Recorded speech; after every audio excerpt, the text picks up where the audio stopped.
My name is Blake. I'm in my mid 30s now, but this story began when I was still young enough to believe that keeping my head down was a kind of protection. Back then, I worked in a place where titles mattered more than people, and confidence was often confused with competence. I wasn't loud. I didn't perform certainty. I asked careful questions and delivered quiet results. People usually describe me with words like reliable, low maintenance, and easy to work with. None of those are insults, but none of them are powerful either. When people looked at me, they saw someone who wouldn't cause problems, someone who would absorb pressure without pushing back, someone who would stay professional no matter what slid across the table. This isn't a story about revenge. It's not about winning in the way movies teach us to imagine it. I'm not proud of everything that happened, but I'm honest about it.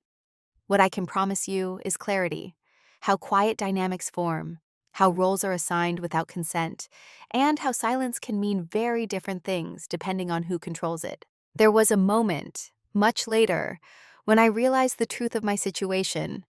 I found out my boss needed a scandal and chose me. Not because I was guilty, not because I was reckless, but because I was convenient. Because in systems built on image, someone clean has the most to lose. Someone had to be sacrificed. What you'll hear today is the emotional journey before the headlines that never came, before the confrontations that stayed calm, before the outcome that changed how I see myself. This is about how it feels to be slowly underestimated, how that invisibility can become a position, and how power doesn't always announce itself when it arrives. I won't dramatize events or exaggerate villains. There are no monsters here, just people protecting themselves in ways that felt reasonable to them at the time. I'll tell you what I noticed, what I documented, what I chose not to say, and why I waited. If you've ever been the person everyone leans on, but no one looks at, you might recognize parts of yourself in this. And if you've ever believed that staying quiet keeps you safe, I want to explore that belief with care, not judgment. Before we begin, I want to ask you something gently, and you don't have to answer out loud. Have you ever wondered whether your silence was truly yours, or whether it was assigned to you? To them, I was steady background noise, the kind you only notice when it's gone. In meetings, my name was used as a verb more often than as a person. Let Blake handle it. Blake will know. We'll loop Blake in after. It sounded like trust. It felt like a weight. I wasn't the loudest voice in the room, but I was the one whose work made other voices sound confident. I prepared decks that no one remembered I built. I flagged risks that were quietly corrected without acknowledgement. When something didn't break, that was me. When something did, no one asked why my warning hadn't landed. I sat slightly off-center at the table, close enough to hear everything, far enough that eye contact skipped over me. People thought I was agreeable. The truth is I was precise. I chose my words carefully, not because I lacked opinions, but because I understood how quickly opinions could be used against you if you didn't control the timing. Early in my career, I learned that being right too early was indistinguishable from being difficult. So I learned to be quiet. There's a particular kind of invisibility that comes with competence. Not the tragic kind, the efficient kind. When you deliver consistently, people stop imagining you as a variable. You become infrastructure, and infrastructure is only discussed when it fails. I didn't dress to be noticed. Neutral colors, clean lines, nothing that invited commentary. My notebook, black leather, always with me, was the most personal thing I carried into that building. People joked about it once. Blake's writing a novel. I smiled because smiling made jokes end faster. In reality, I was writing everything down. Dates, decisions, who said what and when. Not because I was paranoid, because memory is political and I didn't want mine edited later. My boss, let's call him Daniel, rarely spoke to me directly unless something needed fixing. He trusted me, he said. Trusted my discretion. Trusted my judgment. What he trusted, I would later understand, was my silence. The assumption that I would absorb complexity without needing credit, that I would smooth out problems without creating new ones, that I would never make him uncomfortable. And for a long time, that assumption held. I told myself stories to make it easier, that staying calm was maturity, that recognition wasn't necessary if the work mattered, That influence didn't require visibility. These weren't lies exactly. They were incomplete truths, the kind that function well until circumstances change. I watched how others were introduced versus how I was referenced. They were leaders, vision, potential. I was solid, dependable, a great support. Those words follow you like a shadow, comfortable, containing. What's important is this: I didn't feel mistreated. Not yet. There was no single insult I could point to, no obvious injustice that would justify anger. That's how roles like mine are formed, not through cruelty, but through convenience, through the quiet agreement that someone will always pick up what others drop. I picked up everything. I stayed late without being asked. I answered emails that weren't mine to answer. I noticed patterns others missed because they didn't have to. And slowly, without ceremony, I became the person who knew too much and was asked too little. If you had asked me then who I was at that company, I would have said I was lucky. Stable job, respectable position, a boss who relied on me. I didn't yet understand that reliance without visibility isn't security, it's positioning. And positioning can be repurposed. I didn't know I was being shaped into a solution for a future problem. I only knew that when decisions were made, I was always in the room and never in the spotlight. At the time, that felt safe. The first time it happened, I almost missed it. It wasn't dramatic. No raised voice. No sharp email copied to the wrong people. Just a sentence, said lightly, in a meeting that moved too fast for anyone to linger on discomfort. We were reviewing a process change, one I had designed after noticing a recurring compliance gap. I had circulated the document days earlier, complete with risk scenarios and mitigation steps. Daniel skimmed the slide, nodded once, then looked up and said, "This is the approach we'll take. It's straightforward." Then, without looking at me, he added, "I worked with the team to simplify it." The room accepted that version instantly. No one challenged it. No one glanced my way. A few people typed notes. The meeting moved on. I felt something register in my body before my mind could name it. Not anger, not embarrassment. Something closer to disorientation. Like stepping onto a stair that isn't there. I told myself it didn't matter. Titles absorb credit all the time. That's how hierarchy works. I had the satisfaction of knowing the solution was sound. That should have been enough. But later that afternoon, an email went out summarizing the decision. Daniel's name was attached to the idea, framed as a proactive leadership move. My contribution wasn't mentioned, not even as support. Still, I said nothing. That's important. I didn't confront him. I didn't clear it up. I didn't send a polite follow-up highlighting my role. Not because I was afraid, but because I didn't yet recognize the pattern. One data point isn't a trend. I've always trusted evidence over impulse. So I noted it in my black notebook. Date, meeting name, wording, nothing emotional, just facts. The next small cut came a week later. A deadline I had flagged as unrealistic was missed. In the postmortem, Daniel said, "We underestimated the complexity." We. But earlier, when I raised the concern, it had been reframed as my being overly cautious. Now caution was retroactively collective. Again, no one noticed. Or maybe they noticed and decided it wasn't worth addressing. That's how these moments survive, through reasonable silence. I began paying closer attention, not with suspicion, but with clarity. I watched how language shifted depending on the outcome. Success was owned, risk was shared, failure was abstracted. Once you see that, you can't unsee it. The hardest part wasn't the credit. It was the subtle recalibration of how my voice landed. When I spoke, people nodded politely, but waited for Daniel to translate, as if my ideas required endorsement to become real, as if I were a draft and he was the final version. I wondered if I had changed, if I were speaking differently, if I'd lost authority somehow. I replayed meetings in my head, searching for a misstep that would justify the shift. There wasn't one. What there was a role solidifying. I was becoming the person behind the curtain, useful, informed, but not central. And once that role is assigned, challenging it feels disproportionate. You risk looking petty for wanting acknowledgement, dramatic for wanting clarity. So I stayed quiet, professional, calm. But silence, I learned, is not neutral. It's interpreted. My lack of objection was read as consent. My restraint was mistaken for comfort.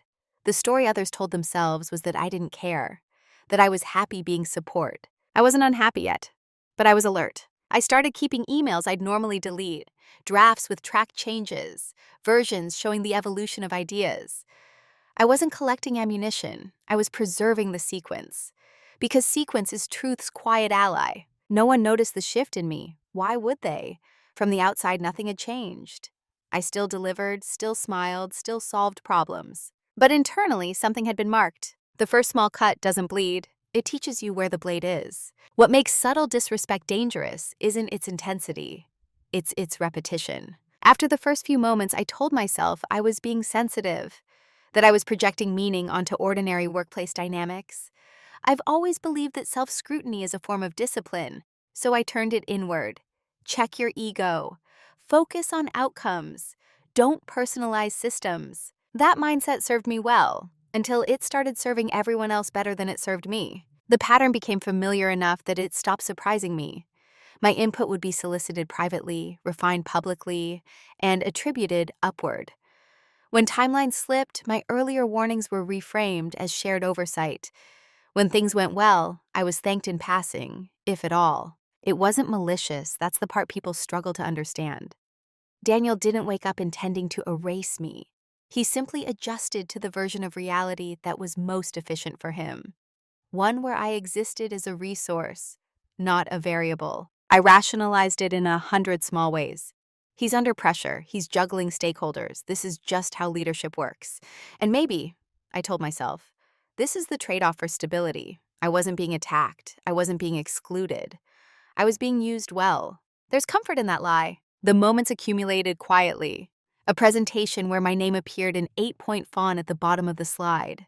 A decision was announced as final that contradicted a concern I had raised the day before, without acknowledgement. A joke about how I always catch things eventually, delivered like a compliment, landed like a ceiling. Each time I chose the reasonable response, I let it go. What changed wasn't my workload. It was how others oriented toward me. New hires were told, Blake will help you. Not learn from, not collaborate with. Help. I became the institutional memory people dipped into and moved on from. And still I stayed. Why? Because leaving felt like overreacting. Because nothing was bad enough to justify disruption. Because walking away from something ambiguous requires a clarity that ambiguity denies you. So I normalized it. I told myself that respect comes in different forms. That visibility is overrated. That being indispensable was its own kind of leverage, even if I couldn't yet see how. But normalization has a cost. Once you accept a diminished position, it becomes the baseline from which everything else is judged. Each new slight feels smaller because it's stacked on previous ones, and complaining about it feels increasingly illegitimate. I noticed how I edited myself. I softened statements before sharing them. I waited longer to speak. I anticipated objections before they were voiced. I became easier to overlook. And here's the quiet truth. Part of me believed that if I just stayed consistent long enough, recognition would come. That merit would eventually assert itself. Those systems reward fairness in the long run. That belief is comforting, it's also incomplete. One afternoon, after another meeting where my contribution disappeared into collective language, I went back to my desk and opened my notebook. I flipped through pages of dates and decisions, patterns, neatly documented, a map of moments that individually meant nothing, and together meant everything. That's when I realized I wasn't just being overlooked. I was being positioned. My reliability had become a buffer. My silence is a convenience, and convenience, once relied upon, is defended. I didn't feel angry. I felt clear that if something ever went wrong, if optics mattered more than truth, I would be exposed by proximity. I knew too much. I had been involved in too many decisions without owning them publicly. I was close enough to be implicated, far enough to be expendable. That realization didn't make me leave. It made me careful. I stopped assuming goodwill would protect me. I stopped believing that being reasonable was enough. And I stopped thinking that respect would arrive on its own timeline. I didn't confront anyone. Not yet. There's a difference between recognizing a pattern and challenging it. One is internal, the other requires choosing a moment. At this stage, I was still choosing patience. But patience, I was learning, is only virtuous if it's paired with awareness. Otherwise, it's just endurance. And endurance is often mistaken for consent. It happens slowly enough that no one announced it. No email, no conversation. Just a quiet shift in expectations that settled around me like a tailored coat I never asked for but was now expected to wear. I was the reliable one, not the visionary, not the decision maker, the one who would take care of it, the one you looped in when something was already complicated and needed to be made clean, the one who would absorb mess without leaving fingerprints. Once I saw the role clearly, I noticed how often it was reinforced. When a project was behind, I was added late to stabilize it. When stakeholders were upset, I was sent to listen. When processes needed fixing, I was asked to redesign them, quietly, so leadership could announce improvements without revisiting past missteps. I wasn't asked whether I wanted this role. Roles like mine are never assigned explicitly. They're inferred from behavior. From the time you step in without being asked. From the moments you smooth things over instead of escalating. From the belief that being helpful is the same as being valued. Daniel leaned on me more openly now. He'd stop by my desk and say things like, "I don't know what I'd do without you," or, "You're the only one I trust with this." They were meant as compliments, and they landed that way, until I noticed that trust didn't come with authority, only responsibility. I was brought into conversations early, but never centered on outcomes. My presence was functional, not strategic. I was there to reduce risk, not to shape direction, and I accepted it. Not because I didn't want more, but because pushing against the role felt like destabilizing something fragile. I had built a reputation on calm, one reason, on not making things about myself. So I performed the role well. I responded quickly. I anticipated needs. I delivered solutions that made others look competent. And every time I did, the role solidified further. Reliability is a feedback loop. What I didn't realize then was that the same qualities that made me indispensable also made me convenient. And convenience, in hierarchical systems, is rarely protected. I watched how others navigated visibility, how they framed contributions, how they corrected narratives in real time. They weren't louder than me. They were just more willing to interrupt the story being told about them. I wasn't. Part of me believed that my work would speak for itself. Another part believed that correcting credit would appear insecure. I had internalized the idea that dignity meant restraint. But dignity without boundaries becomes erasure. There was a moment, a small one, that crystallized this for me. Daniel was presenting to senior leadership, walking through a process overhaul I had designed end to end. I was in the room, seated against the wall. At one point, a director asked a detailed question. Daniel paused, glanced in my direction, then answered on my behalf. Not incorrectly, just as if I weren't there. No introduction, no deferral, no acknowledgement that the answer came from me. The room accepted it without question. Why wouldn't they? The story had already been written. I remember thinking, this is who they think I am. Someone whose expertise can be ventriloquized without friction. Someone whose presence is optional as long as the output exists. That's when I understood the risk of the role I'd been assigned. If something went wrong, I wouldn't be protected by visibility. If something went right, I wouldn't be credited enough to matter. I was central without being seen, close without being covered. That's not a neutral position, it's a vulnerable one. Still, I didn't resist. Not yet.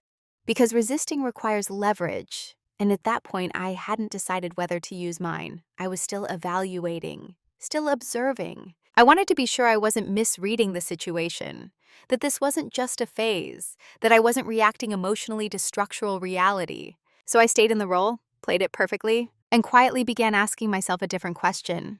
Not why am I here, but what does this position make possible? The shift didn't happen in a meeting. There was no argument, no revelation delivered like a verdict. It happened on an ordinary afternoon, the kind that barely registers in memory unless you're already paying attention. I was alone in a small conference room, reviewing a set of internal notes Daniel had asked me to sanity check before sending them upward. It was routine. I had done this dozens of times before. I read carefully, flagged inconsistencies, and adjusted language to reduce exposure. Muscle memory. Then I reached a paragraph that stopped me. It wasn't what was written. It was what was missing. A decision. One that carried risk. was being framed as collective, but the timing didn't align.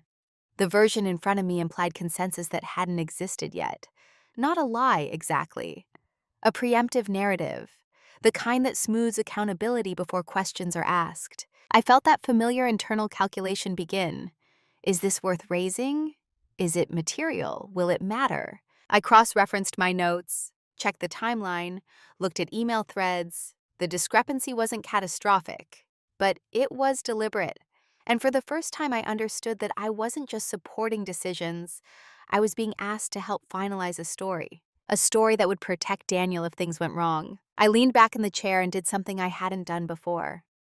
I didn't immediately start editing. I just sat with the document and let myself feel what it meant. Clarity arrived quietly. This wasn't about oversight or efficiency. It was about insulation.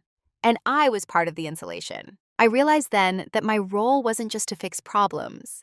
It was to absorb risk without owning outcomes. To be close enough to justify deflection, distant enough to avoid scrutiny. And suddenly, all the earlier moments rearranged themselves into coherence. The credit drift, the shared language around failure, the way my presence made things feel safer to others without making me safer in return. I closed the document without making changes. That was new. Instead, I opened my notebook and wrote a single line. This is the moment you choose whether to remain useful or become accountable to yourself. I didn't confront Daniel. I didn't refuse the task. I simply asked a question when he stopped by later. Can you clarify who made the final call on this timeline? He answered easily. Named himself. Didn't notice the shift in me. Why would he? From his perspective, I was still playing my role, calm, engaged, helpful. But internally, something had reoriented. I stopped assuming alignment. I stopped translating ambiguity into goodwill. I stopped believing that proximity to power was the same as protection from it. I sent the document back with minimal edits and a neutral comment. No accusations, no flags, just clarity where it belonged. That night, I went home and reread everything I had documented over the past year. Not with frustration, with intent. I wasn't looking for wrongdoing, I was looking for structure. What I saw was a system that worked as long as nothing broke, and a clear path of deflection if it did, and I was standing squarely in that path. The shift wasn't emotional, it was ethical. I realized that continuing as I had been meant participating in a version of events that could one day require a scapegoat. Someone competent enough to be credible, quiet enough to be plausible. Someone like me. That's when I made a decision, not the final one, but the first real one. I would no longer offer unexamined support. I would still do my job, still be professional, but I would choose my silence intentionally. I wasn't ready to act, not yet. I needed to understand the full shape of what I was inside, to see where pressure points lived, to know what was actually at stake. But the internal shift was irreversible. Once you see yourself as part of a mechanism, you can't go back to believing it's accidental. From that day on, my calm wasn't automatic. It was deliberate, and that made all the difference. After that afternoon, nothing on the surface changed. That was intentional. I still arrived early, still answered messages promptly, still delivered clean work. The difference was internal. My silence was no longer reflexive. It was chosen. Before, I stayed quiet because it felt appropriate. Now I stayed quiet because I was observing how my quietness functioned inside the system. Silence, I learned, is a signal. People interpret it as agreement, as comfort, as loyalty, depending on what they need in the moment. Daniel especially seemed to relax. He shared more context with me than before. Not because he trusted me more, but because he believed I was safe, non-threatening, aligned. He spoke freely in front of me, sometimes venting, sometimes speculating. I listened without reacting, asked neutral questions, took mental notes. Others mistook my restraint for passivity. In meetings, when decisions were made quickly, I didn't interrupt to clarify. I waited to see how language settled. Who was named? Who was abstracted? I noticed how often ambiguity benefited the same people, and how rarely it benefited me. My notebook filled faster. I documented phrasing, not just outcomes. We decided versus I decided. Unexpected complexity versus known risk. Language is where responsibility hides. What surprised me was how little effort it took to remain invisible. Once a role is established, people protect it for you. They don't want disruption. They don't want recalibration. My continued calm reassured them that nothing was wrong, and that reassurance gave me access. I was invited into more sensitive conversations, asked to sense-check narratives, pulled into side meetings where options were discussed more honestly than they ever were in official forums. I became a quiet witness to how decisions were justified after the fact. Still, I said very little, not because I was afraid, because I was learning. I started to see the outlines of contingency planning, not formal, not written down, but implied. If this fails, we'll say that. If that leaks, we'll emphasize this. And always the assumption that the people doing the quiet work would absorb the ambiguity. At no point did anyone say my name in that context. They didn't have to. My role made the assumption unnecessary. The irony is that silence is often mistaken for weakness. I could feel that misinterpretation solidifying. People spoke over me more freely. Decisions were announced without my input and sent to me for cleanup afterward. It was meant to signal hierarchy. Instead, it clarified something else. I was no longer essential to decision-making. I was essential to risk management. And risk management, when exposed, looks like culpability. I began drawing lines, not outwardly, but in my own behavior. I stopped giving verbal approvals. I followed up conversations with written summaries. I asked for clarifications that anchored responsibility without accusation. I used neutral language that required others to be specific. No one objected. Why would they? It all sounded reasonable. But the paper trail began to shift. My silence made space for others to speak more freely. Their words filled the room. Their assumptions became explicit. I didn't correct them. I preserved them. There was a moment when Daniel joked, half smiling. "You're always so calm. I wish everyone were like you." I smiled back. Calm is a form of containment. He mistook it for compliance. What he didn't realize was that silence, once chosen, can't be taken for granted. It can be withdrawn, redirected, reframed. I wasn't planning anything yet. I wasn't building a case. I was aligning myself with my own ethics, making sure that if things ever unraveled, I wouldn't be unraveling with them. The most powerful part of that phase wasn't what I did. It was what I didn't do. I didn't rush. I didn't warn. I didn't express concern. I waited, because systems reveal themselves when they think they're safe. And my silence made them feel very safe. What they never noticed was how much space their confidence gave me. Once people believe you won't challenge them, they stop editing themselves. They stop managing impressions. They speak in shorthand. They assume alignment where none has been stated. And that's when structure becomes visible. I didn't change my posture. I didn't suddenly become sharper or colder. I stayed exactly as I had always been, measured, attentive, unreactive. That consistency made everything else easier. No one thought to question my intent, because intent had already been decided for me. Behind that consistency, preparation began, not in the dramatic sense. I wasn't gathering evidence the way people imagine it in movies. I wasn't looking for a smoking gun. I was building context, mapping how decisions moved, tracking how narratives were shaped before they were shared, noting who benefited from ambiguity and who absorbed its cost. I organized my notes by theme instead of chronology. Risk framing, credit flow, decision ownership. Each theme told a story on its own. Together, they described a system that relied heavily on plausible deniability. I revisited past projects, not to relive them, but to understand how outcomes had been narrated, where responsibility had been clearly assigned, where it had been diffused, where my involvement was documented privately but omitted publicly. Patterns emerged. I also started learning things no one realized I was learning. I read internal policies more closely than ever before. Not just compliance rules, but escalation protocols, ethics guidelines, the exact language used to describe accountability. I noticed how much discretion was left to interpretation, and how often interpretation favored those with authority. I asked questions framed as curiosity. How does this usually get reviewed?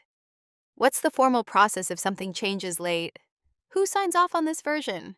They were reasonable questions, the kind someone thorough would ask. People answered freely. I paid attention to informal power, not just formal titles. Who influenced Daniel? Who deferred to him?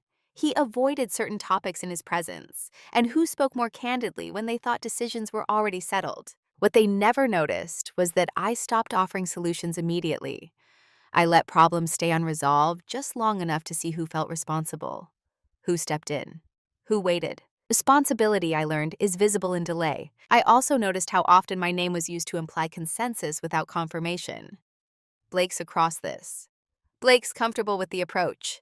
Statements that sounded reassuring and were never verified. I began correcting those quietly, in writing, not confrontationally, just precisely. To clarify, I've reviewed the risks but haven't signed off on the decision. Language matters, it creates edges. No one pushed back. They adjusted, barely noticed, and slowly, something shifted beneath the surface. The system began to account for me differently, not because they respected me more, but because my silence was no longer frictionless. Still, I didn't reveal anything. I didn't hint at concern. I didn't share my observations. I understood now that premature clarity invites defensive behavior, and defensiveness obscures truth. What surprised me most was how calm I felt. There was no adrenaline, no sense of impending confrontation, just alignment. For the first time in a long while, my actions matched my values. I wasn't enabling narratives I couldn't stand behind. I wasn't absorbing risk blindly. I was positioned not aggressively, not visibly, but ethically. I realized then that preparation isn't about control. It's about optionality. The ability to choose your response when the moment arrives, instead of being swept into one. I didn't know yet what that moment would be. I only knew it would come. Systems like the one I was in always test their quietest supports first. They assume those supports won't move. They never noticed that I already had. They mistook my continued presence for loyalty, my calm for comfort, my silence for agreement. What they didn't see was the structure I was building, one note, one clarification, one boundary at a time. Not to expose anyone, not to retaliate, but to make sure that when truth mattered, it wouldn't be negotiable. And when accountability was needed, it wouldn't drift. Preparation doesn't announce itself, it just waits. The reveal didn't arrive with shock. It arrived with inevitability. By the time I saw it clearly, I had already been circling it for weeks. The notes were there. The patterns were there. What I lacked wasn't information, it was permission. Not from anyone else, but from myself, to call what I was seeing by its real name. It happened late one evening, long after most of the floor had emptied. I was rereading a chain of documents I had reviewed dozens of times before. Project summaries, risk assessments, follow-up emails, nothing new. Just familiar material viewed without the softening lens of optimism. That's when the alignment clicked. The same structural weakness appeared in multiple initiatives, a timing gap, a decision made verbally, confirmed later in writing as a collective, a risk acknowledged internally but reframed externally as unforeseeable. Each instance, on its own, was defensible. Together, they formed a dependency. Daniel's leadership depended on narrative continuity, not success continuity, the appearance that decisions flowed logically, responsibly, and with consensus, that nothing had been rushed, that no one person had pushed too far too fast. And that continuity required something specific, someone close enough to validate the process, but quiet enough not to challenge the story if it cracked. That someone was me. I realized then that I wasn't just adjacent to risk. I was its anchor. My involvement, documented privately, implied publicly, made the narrative believable. If questioned, my presence could be referenced without my voice being heard. If pressure mounted, my role could be reinterpreted. That's when the thought surfaced, fully formed and unmistakable. If a scandal is needed, I am the cleanest option. I didn't panic, I didn't feel betrayed, I felt steady. Because clarity, even when it's uncomfortable, is grounding. I imagined different scenarios. A missed regulatory requirement, a process failure was exposed externally, a timeline scrutinized. In each case, the story could pivot. The decision could be reframed as collaborative, responsibility diffused just enough, and someone operational could be named as having handled the details. Handled, not decided, not led, handled. Someone had to be sacrificed. Not maliciously, not dramatically, but functionally. Someone whose competence made the narrative plausible. Someone without a public platform. Someone whose silence had already been normalized. I closed my laptop and sat there for a long time. This was the moment when people expected anger to arrive, or fear, or a sudden desire for confrontation. None of that came. What came instead was a question I hadn't allowed myself to ask before. What do I owe myself now that I understand the risk? The answer wasn't exposure, it wasn't revenge. It wasn't even justice in the traditional sense. It was alignment. I realized that the leverage I had wasn't explosive. It was structural. I didn't possess secrets that would destroy anyone. I possessed sequence, context, a clear map of how decisions were made and how they were later described. And most importantly, I possessed choice. I could continue as I was, trusting that the worst wouldn't happen. Or I could quietly remove myself from the role that made the worst possible. Not by disappearing, but by repositioning. That night, I didn't make a plan. I didn't write an ultimatum. I didn't confront anyone. I simply acknowledged the truth without softening it. From that point on, every action I took would be informed by that understanding. I would no longer operate as an unnamed stabilizer. I would no longer allow my presence to be used as implied consent. The private reveal wasn't about discovering wrongdoing. It was about discovering exposure. And once you see how you could be used, you can't unknow it. I slept well that night, not because I felt safe, but because I finally felt honest. Knowing changes the nature of choice. Once I understood the position I was in, doing nothing became a decision in itself, not a neutral one. An active acceptance of risk I no longer believed was mine to carry. I spent days, not hours, considering my options. Not in a dramatic all-or-nothing way, but methodically. I listed them the way I list everything important, clearly, without emotional weighting. I could confront Daniel directly, lay out my concerns, ask for acknowledgement, clearer boundaries, and shared accountability. That path assumed good faith would override self-preservation. It also assumed that raising the issue wouldn't immediately mark me as a liability. I didn't dismiss this option, but I understood its fragility. I could leave, find another role, start over somewhere else, clean exit, no conflict. But leaving without correcting the narrative meant the structure would remain intact. It would also mean that if anything surfaced later, my absence wouldn't protect me. Silence after departure is still silence. I could escalate formally, involve compliance, ethics, HR. That option promised process, but not protection. Formal channels depend on timing and framing. I had seen how quickly concerns could be reframed as misunderstandings.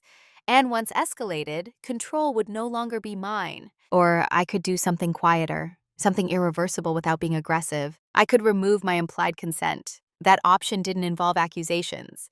It didn't require confrontation. It required precision. I realized that my leverage wasn't in what I revealed. It was in what I stopped absorbing. The system relied on my unspoken alignment. If that alignment disappeared, the narrative would have to adjust. Accountability would have to be owned explicitly. That adjustment wouldn't be loud, but it would be permanent. So I chose the irreversible path. I would make myself non-sacrificial, not by threatening exposure, but by ensuring that my role could no longer be used to absorb blame. The first step was internal. I accepted that this choice might cost me, that safety and integrity don't always coexist, that being liked had already cost me more than I realized. The second step was practical. I reviewed my responsibilities and identified where my involvement was being implied rather than defined, where my silence was being interpreted as agreement, where my work was being used to legitimize decisions I didn't own. Then I began tightening edges. I asked for explicit sign-offs, clarified ownership in writing, deferred approvals back to decision-makers, not with resistance, with professionalism. I'm happy to advise, but I'm not the final approver. Can you confirm who's accountable for this outcome?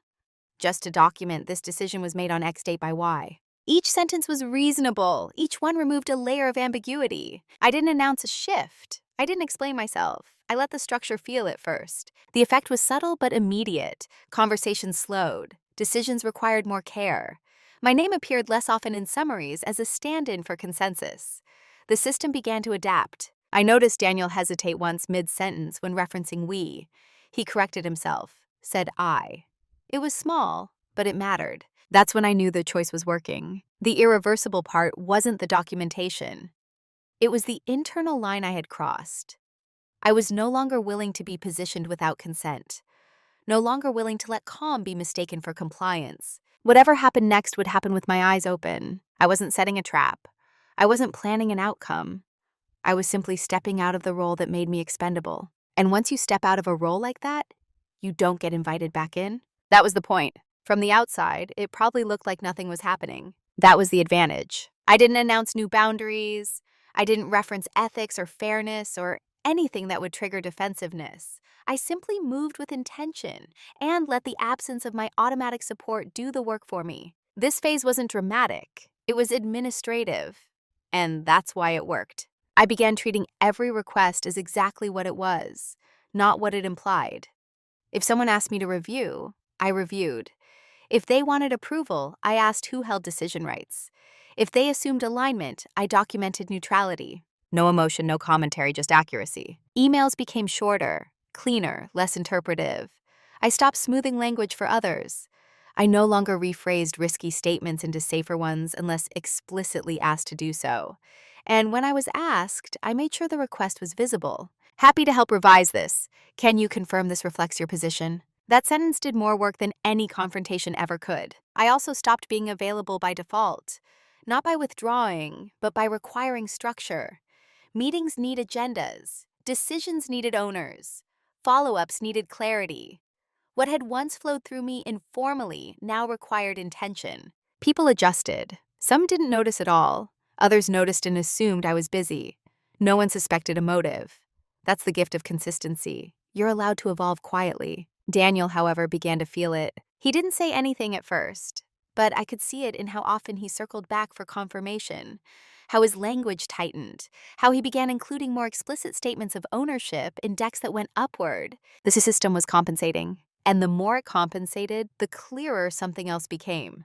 The protection I had been providing wasn't optional. It had been structural. My absence didn't break anything, but it revealed where pressure actually lived. Still, I didn't escalate. I didn't correct narratives retroactively. I let them stand unsupported. I let ambiguity become uncomfortable for the people who benefited from it. I also took quiet steps outside the immediate workflow, updated my professional documentation, reviewed my contract, understood exactly where my responsibilities ended and where assumptions had crept in. I wasn't preparing to leave. I was preparing to stand. There was a moment during this phase when a senior stakeholder asked me casually, "Are you okay with this direction?" It would have been easy to nod, to say yes and move on. That's what past versions of me would have done, assuming alignment could be clarified later. Instead, I said, "I don't have concerns about the analysis. The decision itself sits with Daniel." No edge, no emphasis, just truth. The room paused for half a second, then the conversation continued. That pause mattered. What people often miss about silence is that it doesn't have to be loud to be disruptive. When you remove unearned support, systems recalibrate, roles shift, accountability recenters. I wasn't trying to expose anyone. I wasn't trying to force an outcome. I was simply refusing to be the invisible stabilizer. And invisibility, once withdrawn, creates a vacuum. Still, no one confronted me. No one accused me of anything. The idea that I might be acting intentionally didn't fit the story they had of me. That's the thing about underestimation. It's persistent. By the end of that phase, I felt something I hadn't felt in years. Lightness. Not because things were easy, but because I was no longer carrying weight that wasn't mine. I didn't know when the consequences would arrive. I only knew they would. Because systems built on unspoken labor always feel the absence of that labor eventually. And when they do, they look for explanations. The consequences didn't announce themselves. They arrived in confusion. At first, it showed up in small delays. Decisions that used to move quickly now stall. Emails circled longer than they should have. People asked clarifying questions that had never been asked before. Not because the work had changed, but because the invisible glue was gone. I noticed it most in meetings. There were longer pauses after statements. People waited for confirmation that didn't come.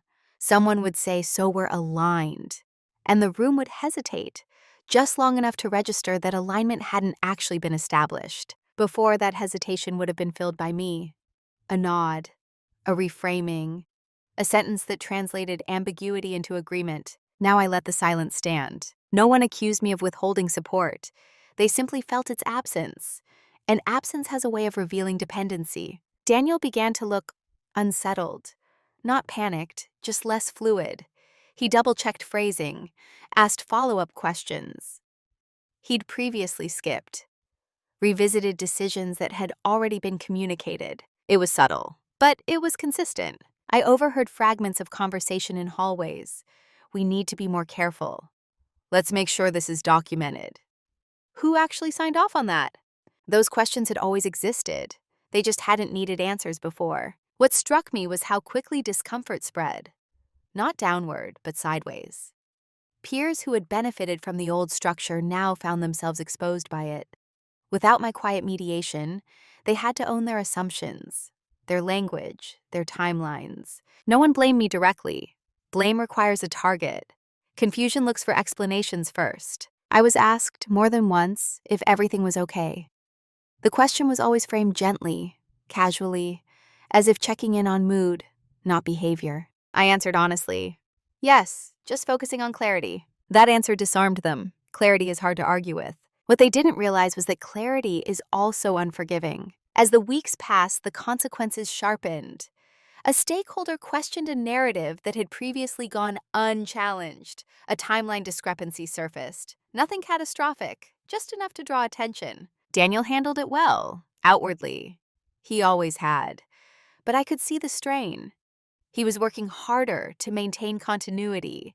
The system demanded more energy without my silent support. And systems don't like increased effort, they look for leaks. I became aware of a new tone when my name was mentioned. Not dismissive, cautious, as if people were recalibrating what I represented. One afternoon, I was asked to join a meeting I hadn't been invited to previously. Not to present, to listen. That's when I knew something had shifted. In that meeting, options were discussed more openly. Risks were named instead of softened. Responsibility was spoken aloud, not because of me, but because the room no longer assumed someone else would absorb the implications. I said very little. When I did, it was factual, non-directive, grounded. The room listened differently. The consequences weren't punishment. They were exposed of habits, of shortcuts, of assumptions that only worked as long as someone else made them safe. And here's the thing that surprised me most. I didn't feel vindicated. There was no satisfaction in watching others struggle. No pleasure in seeing discomfort ripple outward. If anything, I felt a quiet sadness, not for them, but for how unnecessary it all was. None of this required conflict. None of it required harm. It only required my withdrawal from a role I'd never agreed to play. The system had depended on my invisibility. Once that invisibility ended, it had to face itself. And that process had only just begun. By the time anyone tried to fix things, the problem no longer had a single shape. That's the nature of systems built on unspoken agreements. When they start to fail, no one can quite agree on what's broken, only that something feels off. The first real attempt at correction came disguised as concern. Daniel asked if we could talk. His tone was calm, familiar, the kind of calm that assumes alignment hasn't actually been lost, just misplaced. We sat in one of the smaller meeting rooms, glass walls, neutral light, no sense of confrontation. He asked how I was doing, said he'd noticed I seemed more reserved lately. I almost smiled. Reserved was the word people use when they feel a shift but can't name it. I told him the truth. I'm focused on clarity and boundaries. He nodded, too quickly, then said something that confirmed everything I already knew. We're a team, he said. I just want to make sure we're aligned. Alignment, the word again, always after the fact. What he was really asking was whether I would resume my old role, whether the system could be patched without restructuring accountability, whether the invisible labor could quietly return. I didn't accuse him of anything. I didn't bring up past moments. I didn't list grievances. I simply said, I'm happy to contribute where my role is clear.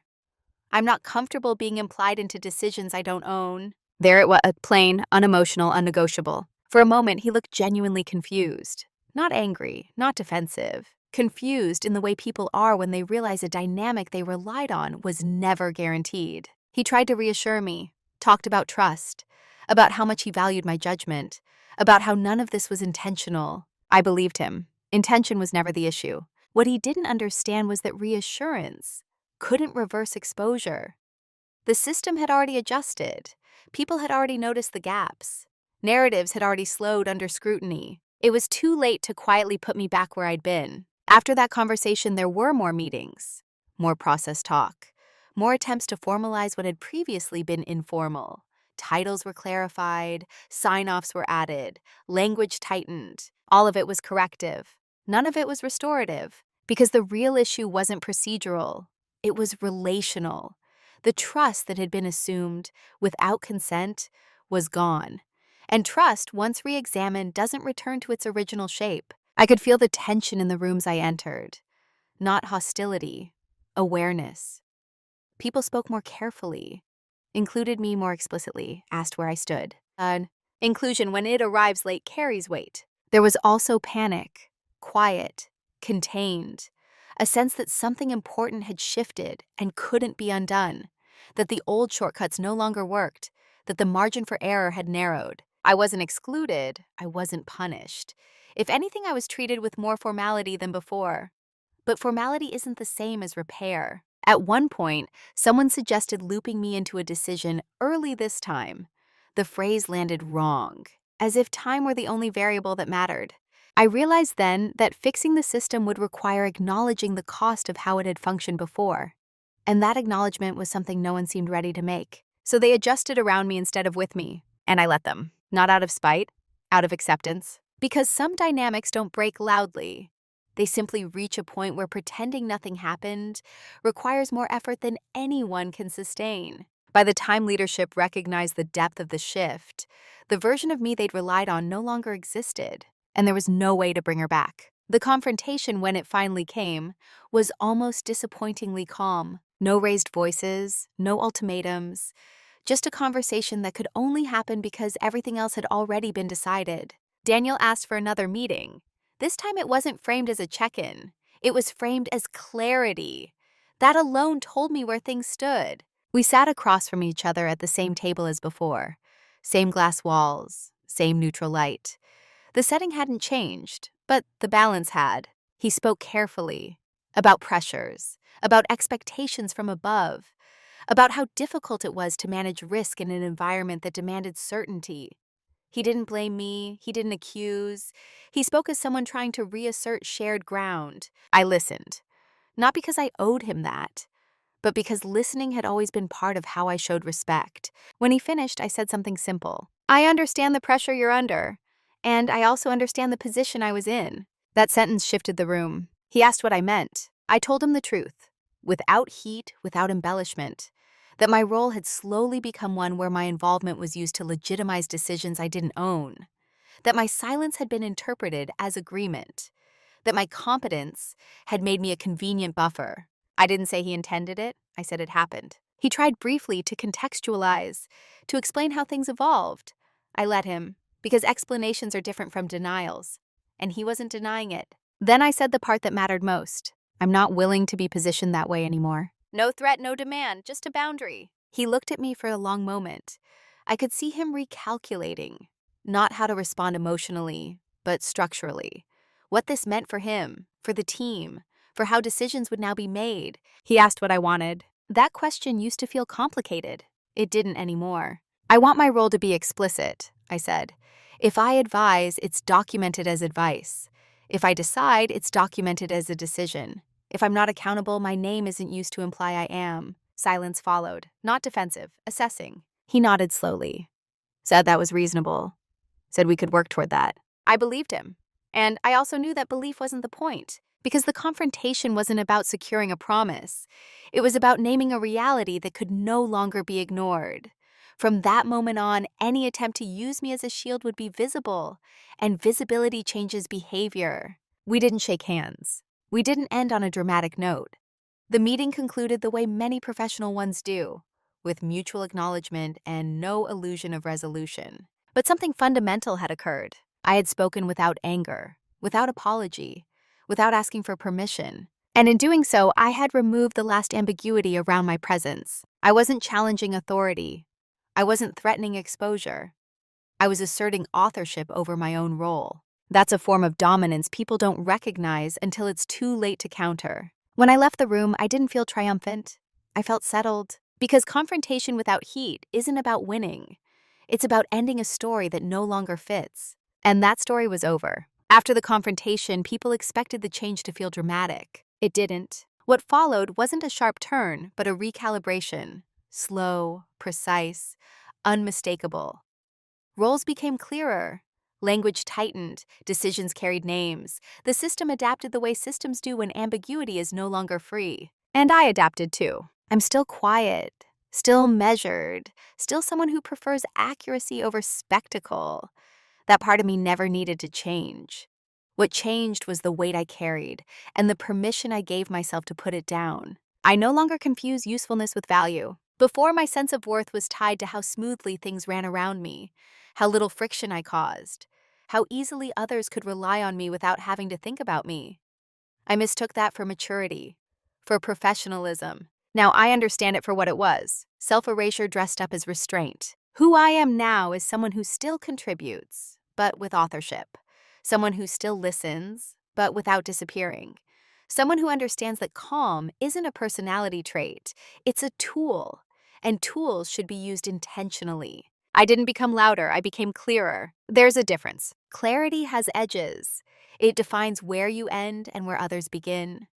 It doesn't need to be enforced aggressively. It just needs to be consistent. I'm no longer surprised when people ask where I stand. I'm no longer uneasy when my name isn't mentioned. Because if it isn't, it means I'm not responsible.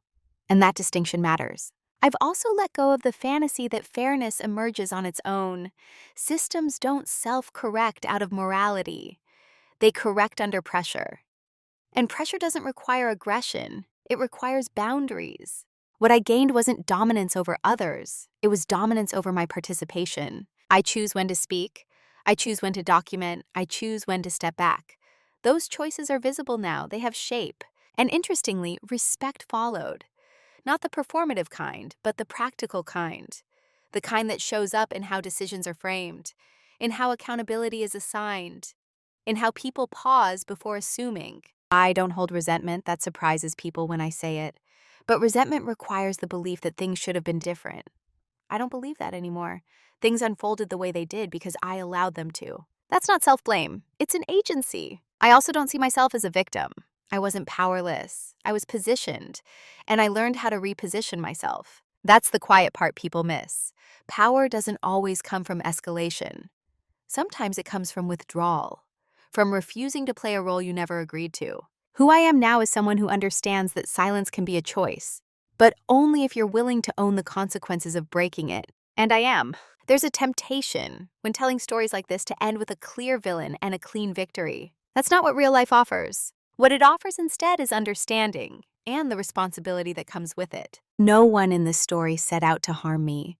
There was no secret meeting where someone decided I would be the one to carry the risk. The system evolved the way many systems do, toward efficiency, toward comfort for those with authority, toward silence from those who made things easier. And I participated in that evolution longer than I should have. That doesn't make me foolish, it makes me human. The moral of this story isn't trust no one or speak up immediately. It's subtler than that. It's about paying attention to the roles you're allowed to occupy and the ones you're quietly pushed into. If you are always the reliable one, ask yourself what reliability is costing you. If your calm is praised, notice whether it's also being used to avoid accountability. If your name is mentioned only when things go wrong, or not mentioned at all, pay attention. Quiet dominance isn't about control. It's about authorship, about deciding what you will and won't carry, about understanding that silence, once chosen intentionally, can be as powerful as any speech. I didn't expose anyone. I didn't burn bridges. I didn't demand justice. I removed myself from a story that required me to disappear for it to work. And that was enough. If you're listening to this and feeling something shift, not anger, but recognition, sit with it. You don't need to act immediately. Awareness is already a form of movement. I'm curious to hear from you. Have you ever realized, quietly, that a role you were praised for was also the one that made you expendable? Tell me in the comments.